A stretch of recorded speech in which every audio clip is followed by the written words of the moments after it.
আল্লাহ তাআলা মুনাফিকদের ছাড় দেন কিন্তু কোনো দিন ছেড়ে দেন না। এই সুদূর ইন্ডিয়া থেকে গুরুদের এনে যে আরব আমিরাতে যে রাম মন্দির স্থাপন করেছিল, তার ফলশ্রুতি এই ভয়াবহ ঘূর্ণিঝড় সৃষ্টি হয়েছে।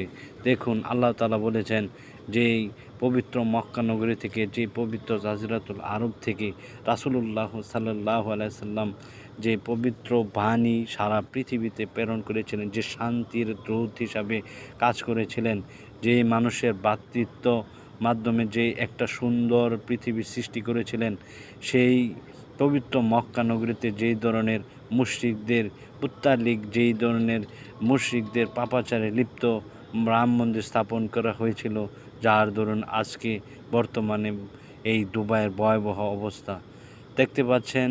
যে দুবাই পুরোটা শহর তলিয়ে গেছে, এটা কেন হয়েছে?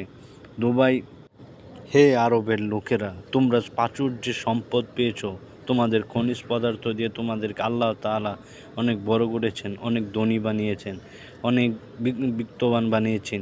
তার মানে এই নয় যে তোমরা তোমাদের যা খুশি তা মন দিয়ে করবে, যা খুশি তোমাদের মন চায় তাই করবে। তোমরা নারীদেরকে দাসী হিসাবে ব্যবহার করছো, তোমরা নানান ধরনের যৌন কাজে নারীদের ব্যবহার করছো, তোমরা প্রকাশ্যে নাইট ক্লাব এবং প্রকাশ্যে তোমরা বেহায়াপনা ছড়িয়ে দিচ্ছ। আল্লাহ কি দেখছেন না? আল্লাহ অবশ্যই দেখছেন। আল্লাহ বলছেন যে আমি সীমা লঙ্ঘনকারীকে পছন্দ করি না। আল্লাহ তাআলা বারবার তোমাদেরকে সহযোগিতা করছেন, সাহায্য করছেন, বারবার তোমাদেরকে হুঁশিয়ারি দিচ্ছেন, তোমরা তো এখনও পাপাচার থেকে লিপ্ত হচ্ছ না। তার একমাত্র কারণ শিরক ব্যতীত, আল্লাহ তাআলার সাথে অংশীদার ব্যতীত আল্লাহ তাআলার কাছে যে কোনো গুনার জন্য তওবা করলে আগে পরে আল্লাহ তাআলা সমস্ত গুনাহগাতা মাফ করে দিয়ে তাকে মাসুম বাচ্চা হিসাবে পরিণত করেন। আরবের মানুষ নিজ চোখকে রাসূলুল্লাহ সাল্লাল্লাহু আলাইহি ওয়াসাল্লামের আদর্শ জীবন ব্যবস্থাকে দেখেও তারা যেই পাপাচার কাজে লিপ্ত হয়েছিল, সেই আমাদেরকে মনে করে দিয়ে সেই আইএমের জাহালিয়া যুগের বর্বরতাকে আমাদেরকে বারবার স্মরণ করিয়ে দেয়। যেই যুগে জীবন্ত শিশু বাচ্চাকে কবর দেওয়া হতো, কোনো নারীদের কোনো সম্মান ছিল না, তারা যাদের যৌন কাজ ছিল তাদের কাছে একটা বিলাসিতা মাত্র।